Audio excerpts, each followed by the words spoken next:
Artes, teatro, tercer grado. Bloque 2. El sonido del teatro. Tercera llamada. Tercera. Comenzamos.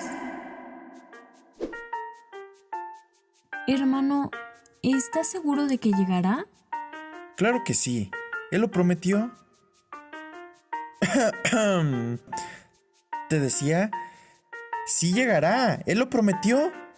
Toc, toc, toc. ¡Ahí está! ¿Qué? Es tu última oportunidad.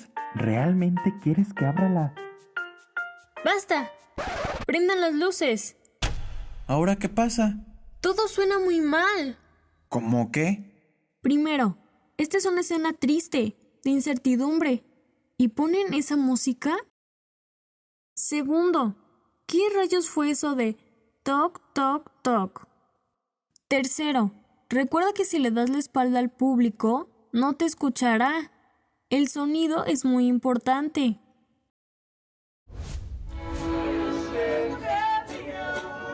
Como lo pudieron apreciar en la escena anterior, el sonido y su proyección son tan importantes como cualquier elemento escénico.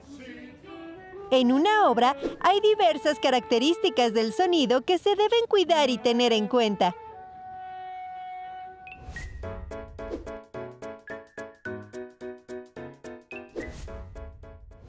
Comencemos con la voz del intérprete. Su voz es el 50% del personaje, si se trata de una obra con diálogos. Para que el público escuche claramente al actor, este deberá saber y conocer la entonación, el ritmo y el volumen que debe darle a su personaje.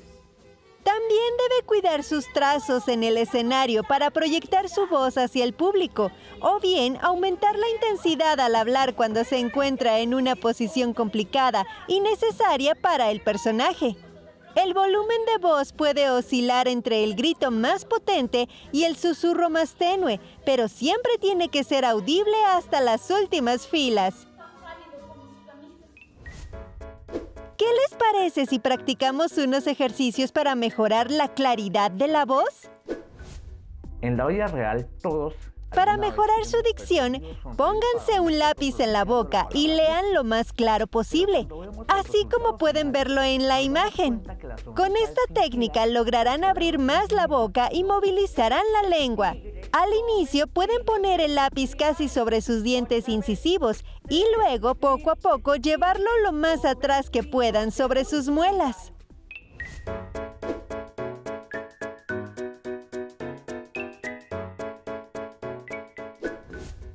Pero antes de comenzar los ejercicios de voz, es importante realizar una buena rutina de calentamiento. Pueden comenzar estirando la lengua.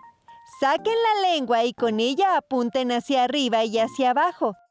Luego, apóyenla sobre la parte interna de los dientes inferiores y empujen el centro de esta hacia afuera.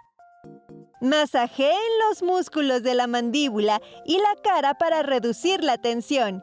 Estiren el cuello ligeramente, inclinándolo hacia los lados, adelante y atrás. Lentamente hagan sonidos suaves. Saquen la lengua y jadeen para abrir la respiración. Bostecen ampliamente para estirar la mandíbula. Sonrían mientras bostezan. Hagan un suspiro siempre que puedan.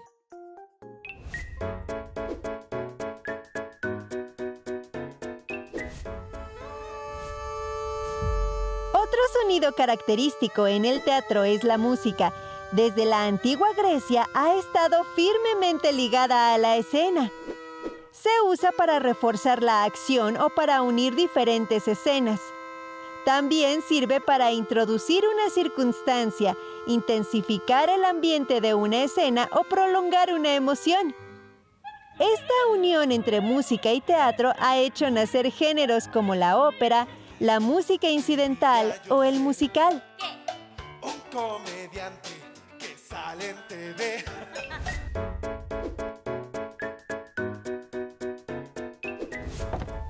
Los efectos de sonido pueden ser muy importantes dentro del teatro. Sirven para dotar de realismo a la obra. Por ejemplo, un portazo, unas campanadas, un aullido de lobo y un disparo. Para que un sonido sea más verosímil, hay que cuidar el espacio donde estarán ubicadas las bocinas o las personas que lo reproducirán. En el teatro no realista, por ejemplo, los propios actores pueden imitar o reproducir los efectos a la vista del público. Hermano, ¿estás seguro de que llegará? Claro que sí, él lo prometió. ¡Ahí está! ¡Espera! Es tu última oportunidad. ¿Realmente quieres que abra la puerta? Sí, pero lo enfrentaremos juntos.